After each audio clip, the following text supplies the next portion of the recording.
Muchas gracias. Muy buenas tardes, senadoras y senadores. Para nosotros en el grupo parlamentario del PAN, la reforma que estamos discutiendo evidentemente reformula en la Constitución el derecho de las y los trabajadores de este país para poder acceder a una vivienda adecuada. Resolverá efectivamente una de las demandas más sentidas de las y los mexicanos del derecho de tener una vivienda digna para sus familias. México atraviesa por un problema de falta de accesibilidad a una vivienda debido a los altos costos de la vivienda y a la falta de viviendas adecuadas de interés social y a la falta de acceso a créditos accesibles y suficientes. Hoy en día, por ejemplo, en los datos que ha dado la Sociedad Hipotecaria Federal, habla del precio de una vivienda aproximadamente en México que asciende a 1.700.000 pesos. Sin embargo, esta va variando de acuerdo a la entidad federativa y a las condiciones en cada una de las regiones. Pero esta ha ido incrementando hasta en un 5% de promedio anual. ¿Esto qué significa? Que los costos a los que no tienen acceso millones de personas y millones de trabajadores, por lo que la oferta de casas o departamentos, de viviendas, se convierte en algo muy difícil y complicado que no todos tienen el acceso y la facilidad de poder obtener. En la propuesta que aquí se señala en esta reforma constitucional, habla de diferentes puntos que es muy importante dejar claro en esta mesa. Uno, que se reemplaza, por ejemplo, las habitaciones cómodas o higiénicas porque se establezca viviendas adecuadas. Es decir, un cambio de concepto en la propia Constitución. Que también que se puedan obtener de forma barata y suficiente o para poder adquirir una vivienda o también para poder adquirir algún terreno y que la gente pueda construir. Habla de arrendamiento social. ¿Qué significa esto? El derecho que inclusive a través de un arrendamiento social puedan adquirir una vivienda las y los trabajadores.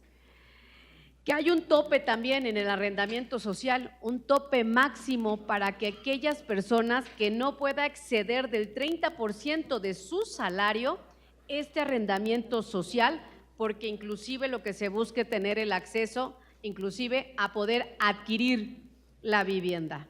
Evidentemente, se cambia de personas, de trabajadores a personas trabajadoras, cuestiones conceptuales. Y por supuesto, nosotros estamos a favor de la misma.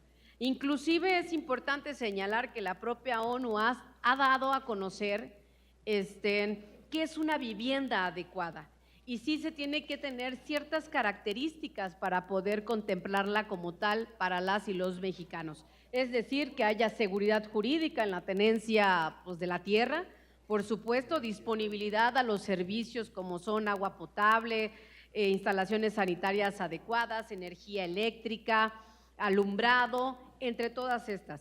Que sea asequible también la vivienda, que pueda ser habitable para una persona, que pueda tener estas condiciones en las que pueda estar protegido contra el frío, las lluvias, nevadas, dependiendo de la condición. Es decir, que sea habitable la vivienda, accesible inclusive para personas con discapacidad, que en las viviendas, en las familias mexicanas también lo hay, que esté en unas condiciones de buena ubicación, en donde haya escuelas, servicios para ello. Es decir, hay una serie de condiciones que hablan de, evidentemente, de una vivienda adecuada. Sin embargo, yo nada más quiero dejar algo bien en claro que me hubiera gustado poder ver también en esta minuta y en este dictamen de las Comisiones Unidas, es sobre todo que se deje bien claro la parte de la definición de varios conceptos como arrendamiento social. ¿En qué nos referimos con el arrendamiento social? Yo espero también, vienen leyes secundarias, lo entiendo, pero bueno, finalmente será en otra etapa, pero sí sobre todo esto también de vivienda adecuada, que yo lo que comenté es datos que pude obtener de la ONU, pero que no están establecidos aquí, que creo que sería muy importante que estén bien establecidos en esta definición de los conceptos. Y yo nada más estaría finalizando con una parte. Esto evidentemente hay que dejarlo claro, es una modificación al 123 constitucional en su apartado A, no así en el apartado B. Y creo que también tendríamos que añadir en el artículo 123, apartado B, en la fracción 11ª, inciso F, que señala inclusive de habitaciones cómodas e higiénicas, tal como se está sustituyendo en el apartado A. Es decir, no solo dejar en el apartado A del 123 constitucional esta reforma, sino ir más allá, también en el apartado B, que refiere a los trabajadores del Estado y no solo los que sean trabajadores, vamos a decirlo así, de la iniciativa privada, que sí, es un gran paso, pero también a los trabajadores del Estado, es decir, los que trabajan, que son trabajadores en el gobierno federal, estatal o municipal y que tienen a través, por ejemplo, del FOBISTE, una vivienda. Concluyo hasta ahí, nada más creo que sería importante dejar claro ello. Me hubiera gustado también que pudiéramos hablar de los trabajadores del Estado en ese apartado B, que entre estos conceptos de vivienda adecuada y evidentemente concluir que nuestro grupo parlamentario del PAN, por supuesto que estamos a favor de que las y los mexicanos obtengan con mayor facilidad viviendas dignas, adecuadas, en donde cada quien pueda vivir y por supuesto también sus familias. Muchas gracias. Gracias, senador.